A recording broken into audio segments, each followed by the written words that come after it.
নমস্কার, শুভ সন্ধ্যা। আমি অর্চনা। এসো মনের কথা ভাগ করি চ্যানেলের আরেকটি ব্লগে তোমাদের সবাইকে স্বাগত জানাই। আশা করি সবাই ভালোই আছো। আর আমার শরীরটা না খুব একটা ভালো নেই, তাই সকাল থেকে ভিডিওটা শুরু করতে পারিনি। এখন শরীরটা একটু ঠিক লাগছে দেখে সন্ধ্যেবেলায় ছাদে এসেছি, এই সময় থেকে শুরু করলাম ভিডিওটা। তো তোমরা একটু মানিয়ে নিও। আর এখন সন্ধ্যে বাজে 6:28 আর সূর্য অস্ত গেছে। কি সুন্দর লাগছে দেখো আকাশটা। ইদানিং বৃষ্টি হচ্ছে, কিন্তু এই ভিডিওটা কিন্তু আমার কয়েকদিন আগের ভিডিও, তখনও বৃষ্টিটা শুরু হয়নি। আর দেখো এখনও কতটা আলো রয়েছে, দেখেছো? রাস্তা, পুকুর পাড় সব কিছু পরিষ্কার দেখা যাচ্ছে। আর এই বর্ষাকালের এই সময়টা আকাশটা না খুব ভালো লাগে। সূর্য অস্ত গেলে কি সুন্দর আকাশটা, মানে হলদে সাদা মেঘের আভা ছড়িয়ে থাকে। আমার তো দেখতে খুব ভালো লাগে আকাশ। সত্যি কথা, আকাশ দেখতে আমার খুবই ভালো লাগে। আর এখন এসেছিলাম ছাদে, কয়েকটা জামা কাপড় আছে, জামা কাপড়টা তুলে নিয়ে যাব। আর ছেলেটাকেও নিয়ে এসেছি। তো গাছগুলো তো জল টল দিতে হবে। আর ওর অবস্থা দেখো কি শুরু করেছে। ওর বক্তব্য হলো যে ছাদ অনেক গরম হয়ে গেছে, তাই পুরো ছাদটাকে জল দিয়ে ভেজাবো। এই যে দৌড়ে দৌড়ে আসছে, এখানে একটা কল আছে, এই কলের মাথায় আমি মগটা দিয়ে রাখি, যাতে রোদের মধ্যে, প্লাস্টিকের কলটা তো রোদে নষ্ট না হয়। ওই মগ ভরে ভরে জল নিচ্ছে আর চারিদিকে ছড়াচ্ছে। ও বলছে ছাদ ঠান্ডা করতে হবে, তাহলে ঘর ঠান্ডা হবে। এই আর কি বুদ্ধি ও অ্যাপ্লাই করেছে, করে নিয়ে ব্যাস ছাদের মধ্যে ওই মগে করে জল আনছে আর চারিদিকে ছেটাচ্ছে। তো ওকে বলেছি জলগুলো একটু গাছে দিয়ে দে। আর দেখো ইচ্ছা আছে নয়নতারা গাছের চারাগুলো তুলে লাগাবো। এক একটা টপের মধ্যে একদম গিথে রয়েছে গাছগুলো, অনেকগুলো করে গাছ হয়েছে। আর তার মধ্যে এই নয়নতারাটা কিন্তু আমার অন্য রকমের ছিল। আর এই করবী ফুলের গাছটা দেখো সমানে লম্বায় হয়ে যাচ্ছে, কবে যে ফুল হবে কে জানে। ফুলই আসছে না, কি হয়েছে গাছটায় কি জানো। আর চারিদিকে সব টপে এখন নয়নতারা আর তুলসী গাছ ভর্তি হয়ে যাচ্ছে। আর এখানে 4টে পদ্ম ফুলের ডাল লাগিয়েছিলাম, তার মধ্যে তো এই ডালটা দিয়ে একটু পাতা বেরিয়েছিল, কিন্তু এত গরমে পুরো শুকিয়েই গেল। রোজ দুবেলা করে জল দিলাম, তবুও শুকিয়ে গেল। আর এই গাছটা দেখো, এটা হলো একটা সূর্যমুখীর গাছ, একদম শুকিয়ে গেছে, এই টপের মধ্যেই ছিল। এই টপটা থেকে তুলে এখানে নয়নতারা ফুলের গাছ লাগালাম। ভিডিও করে যে দেখাবো, তখন এই রূপুর বাবা এলো, আবার নিচে গেলাম, তালা খুলে দিয়ে আসলাম। এই করতে করতেই আর ক্যামেরা অন করতে ভুলে গেছি। আর এই গাছটা ছিল ঠিক এই টপটার এইখানটাতে, এই যে এখানটাতে ছিল, এখান থেকে তুলে ওইখানটাতে লাগালাম। আর এই সমস্ত এই ওপর নিচ করতে করতে এর মধ্যে অন্ধকার হয়ে গেল ভালোভাবে। আর কিছু এখন মোবাইলের লাইটটা জ্বেলে একটু ভিডিওটুকুনি করছি। যাই হোক, এবার গাছটা লাগানো হয়ে গেছে, ওর ছেলেকে বলবে এর মধ্যে জল দিতে। আর এক একটা গাছে না ভর্তি। আর এইগুলো দেখো রজনীগন্ধার গাছ, এই গাছগুলো আমার কাছে অনেক দিন ধরেই আছে। কোনো কোনো বছর ফুল হয়, আবার কোনো কোনো বছর হয় না। আর এত নয়নতারা ফুলের গাছগুলো, চারাগুলো বেরিয়েছে, এদের সবাইকে এক জায়গার থেকে মানে আলাদা করতে হবে। আর এই দেখো আমার ছেলের কীর্তি দেখো, ওই আমি সকালবেলার দিকে কাককে জল টল দিয়ে যায়, তো ছাদে একটু জল রেখে দিই, কাক হোক কি অন্য পাখিরা হোক আসলে এত গরমে ওদের তো গলা শুকিয়ে যায়, জলটা তাহলে খেতে পারবো। ওই দেখে এখন এখন এটা পেয়েছে, এর মধ্যে জল দিয়ে যাচ্ছে, পাখি এসে খাবে। আর এই গামলাটার মধ্যে কি হয়েছে বলো তো, কয়েকদিন আগে দোপাটি ফুলের বীজ ছড়িয়েছিলাম কতগুলো, কিন্তু একটা গাছও দেখে বেরোচ্ছে না, কতদিন হয়ে গেল। এখন মাটির নিচে চলে গেছে নাকি কি জানো, সেই জন্য একটুখানি চাকুটা দিয়ে মাটিটা একটু আলগা করে দিই। যদি বীজগুলো নিচের একদম চলে যায়, তাহলে একটু উপরে চলে আসলে হয়তো চারাগুলো বেরোবে। আরও অনেকগুলোই ছড়িয়েছিলাম, আরও অন্যান্য হাঁড়িতে আছে, ঘরের মধ্যে রাখা আছে। চলো দেখাই, চলো। ওখান থেকেও বেশি বেরোয়নি, ওখান থেকে 3টে হয়তো বেরিয়েছে চারা। এই ঘরের মধ্যে রাখা আছে, এই যা আমি বীজ বনিয়েছিল। আর ওয়াশিং মেশিনটা আমার এইখানেই থাকে, তার ঘরের লাইটটা একটু জ্বালাই, অন্ধকার হয়ে গেছে তো। এই ঘরটা আমি ঠিক একটা ব্যবহার করা হয় না, এই খুচখাচ জিনিসপত্র আর কি থাকে, উপর আবার মালপত্র থাকে। এই দেখো, দেখেছো এখান থেকে চারা বেরিয়েছে 3টে, এই একটা, এখানে একটা বেরিয়েছে, আর ওখানে 2টো। এইগুলোকে এখান থেকে তুলে লাগাতে হবে। আর এগুলো হচ্ছে লঙ্কার চারা, একটা লঙ্কা পচে গেছিলো, ওটাকে মাটির মধ্যে এনে এখানটায় পুঁতে রেখেছিলাম, দেখি এখান থেকে আবার চারা বেরোচ্ছে। এই চারাগুলোকে সব তুলে তুলে লাগাতে হবে। এই ট্রের মধ্যেও না কিছু বীজ ছড়ানো আছে, এখান দিয়েও দেখি কিচ্ছু বেরোচ্ছে না।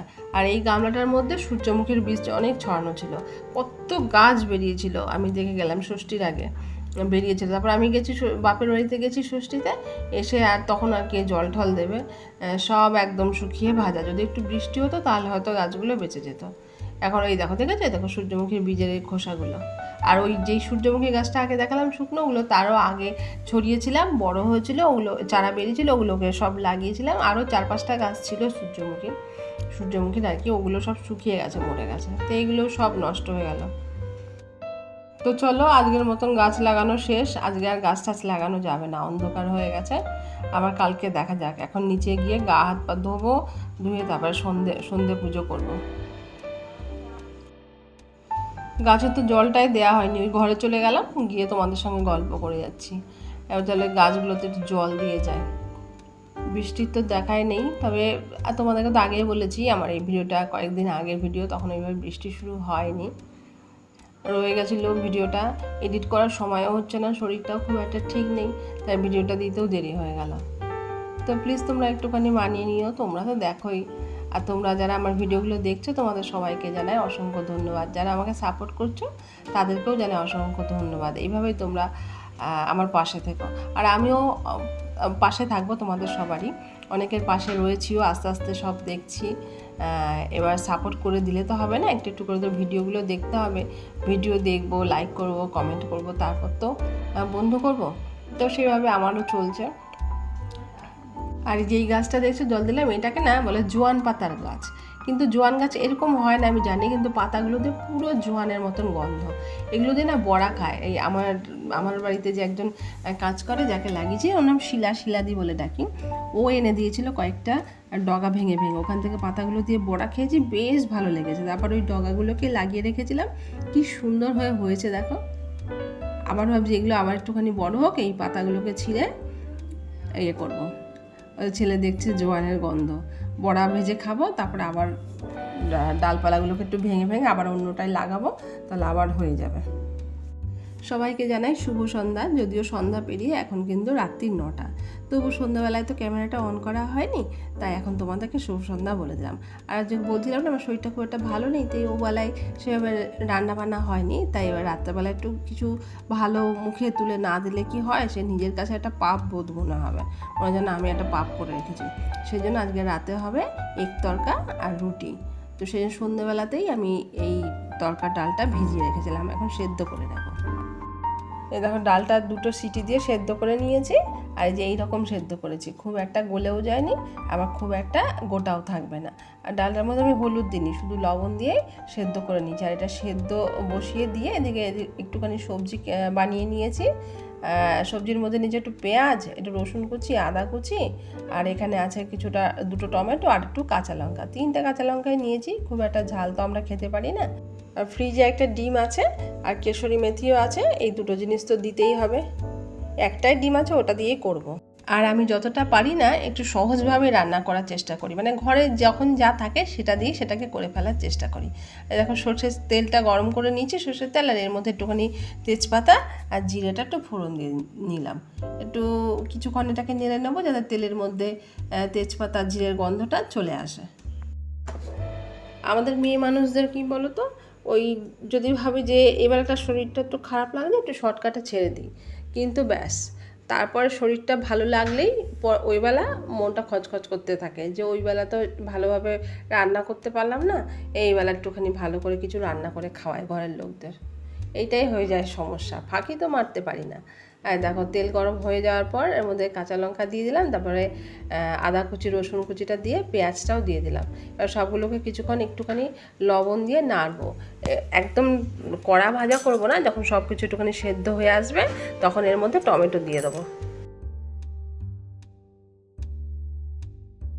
টমেটো দিয়ে দিলাম, এবার টমেটোর ওপরে না একটু লবণ দিয়ে দেবো, হলুদটা দেবো না, লবণটা দিয়ে কিছুক্ষণ নাড়লে পরে নেড়ে একটু ঢেকে দিলে পরে টমেটোটা নরম হয়ে যাবে, নরম হয়ে গেলে একদম সেদ্ধ হয়ে ওটা আর কি ডালের সঙ্গে মিশে যাবে, আর টমেটোর কাঁচা গন্ধটাও চলে যাবে। আর যদি টমেটোগুলো যদি জেগে জেগে থাকে না, তাহলে আবার এরা খেতে বসে সব বেছে বেছে ফেলে দেবে, সেই জন্য আমাকে এই ব্যবস্থা করতে হয়, সেই জন্য একটু লবণ দিয়ে এটা ঢেকে দিলাম, টমেটোটা গলে গেলে তারপরে এটাকে তুলে নেব।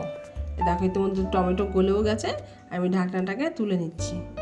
রান্নাটা যে নিজের মতন করে ছেড়ে দেবো তাতেও সেখানেও সমস্যা আছে, এই টমেটোকে গলাতে হবে, তাকিয়ে থাকলে হবে না, এটা এরকম করতে হবে, সেটা সেরকম করতে হবে, এই সংসারের মেয়ে মানুষরাই বোঝে এক একটা সংসারে কী সমস্যা থাকে খাওয়া দাওয়া নিয়ে।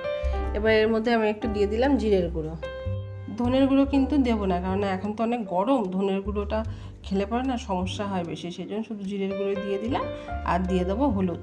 তবে লবণ কিন্তু এখন দেবো না, টমেটোতে লবণ দিয়ে দিয়েছি আর ডাল সেদ্ধ করার সময় ডালেও লবণ দিয়েছি, সেজন্য আর দিলাম না। আর দিলাম কাশ্মীরি লঙ্কার গুঁড়ো।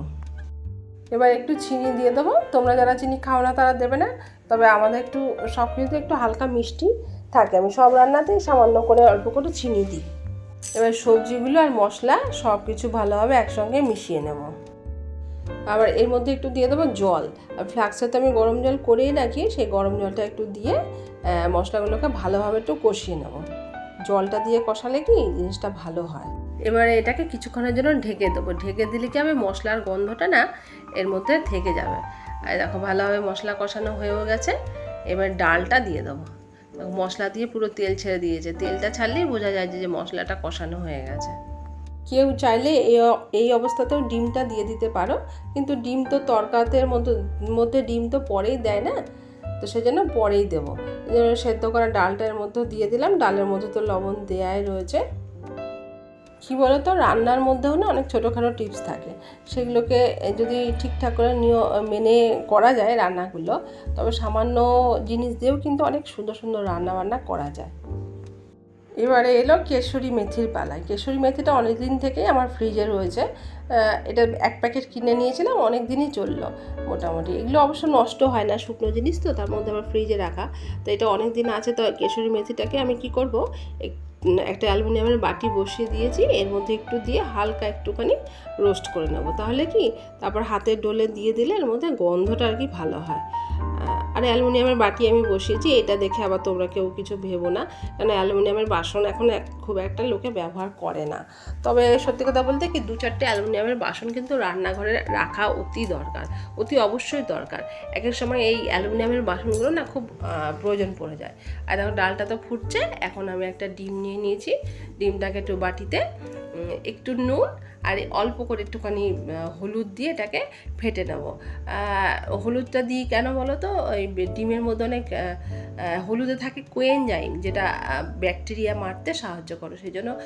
আর ডিমের একটা কাঁচা গন্ধ তো থাকে, সেই জন্য হলুদটা দিলে না ওই কাঁচা গন্ধটা চলে যায়। ওই নুন আর হলুদ দিয়ে, নুনটাও অবশ্য সামান্য দিয়েছি, ডালে ঠালে নুন দেওয়া আছে, আর ডিমের মধ্যে একটুখানি নোনতা ভাবটা থাকে।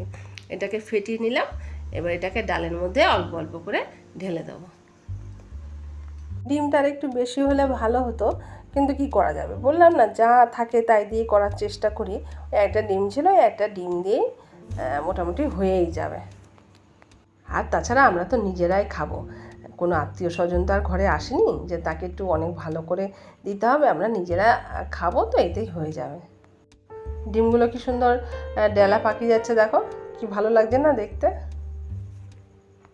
আর রান্নাবান্না কী বলো তো, একটা শিল্প, একটা ভালো লাগার জায়গা, এটা ভালোবেসে যদি করো না তুমি, তো ভালো হতে বাধ্য।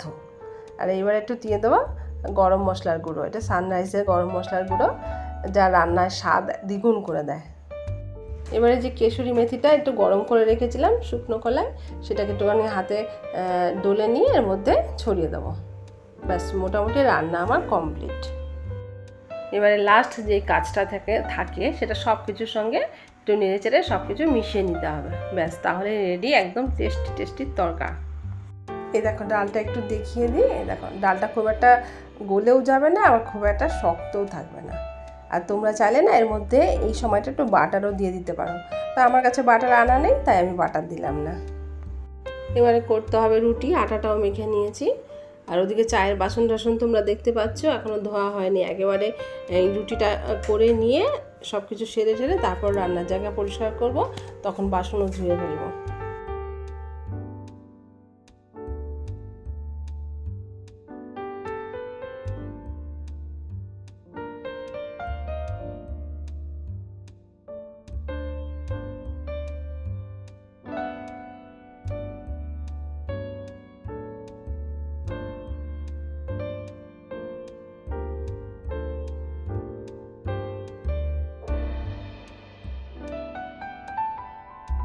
অবশেষে রুটি ভাজা আমার কমপ্লিট, আর রুটি ভাজতে না ছেলে মেয়েকেও খেতে দিয়ে দিয়েছি, এবার রুকুর বাবাকে খেতে দেবো। আর এই গরমে রুটি ভাজা যে কী কষ্ট, যে ভাজে সে বোঝে।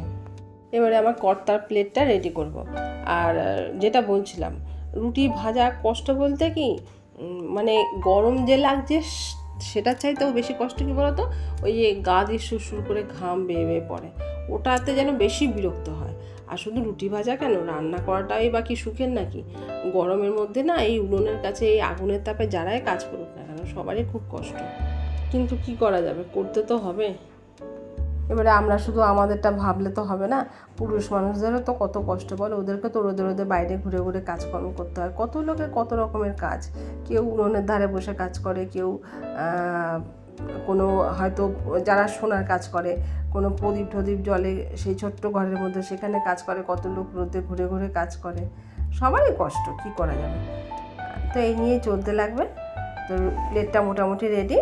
আর আমার ভিডিওটা এখানেই আজকের মতো শেষ করছি। তোমরা সবাই ভালো থেকো, সুস্থ থেকো, সাবধানে থেকো। ভিডিও ভালো লাগলে এটা প্লিজ লাইক শেয়ার কমেন্ট করতে ভুলো না। যারা তোমরা আমাকে সাপোর্ট করেছো তোমাদের সবাইকে জানাই অসংখ্য ধন্যবাদ। আর যারা আমার ভিডিওগুলো দেখছো তাদেরকেও জানাই অসংখ্য ধন্যবাদ। তো আজকের মতন রাখি, টাটা। দেখা হবে আবার পরে অন্য কোনো ভিডিওতে। আর ভিডিওতে যদি কোনো ভুল ত্রুটি থাকে তো প্লিজ একটা কমেন্টে আমাকে জানিয়ে দিও, আমি শুদ্ধ নেওয়ার চেষ্টা করব। আর এতক্ষণ ধরে আমাকে সহ্য করার জন্য অনেক অনেক ধন্যবাদ তোমাদেরকে। আজকের মতন আসি, টাটা।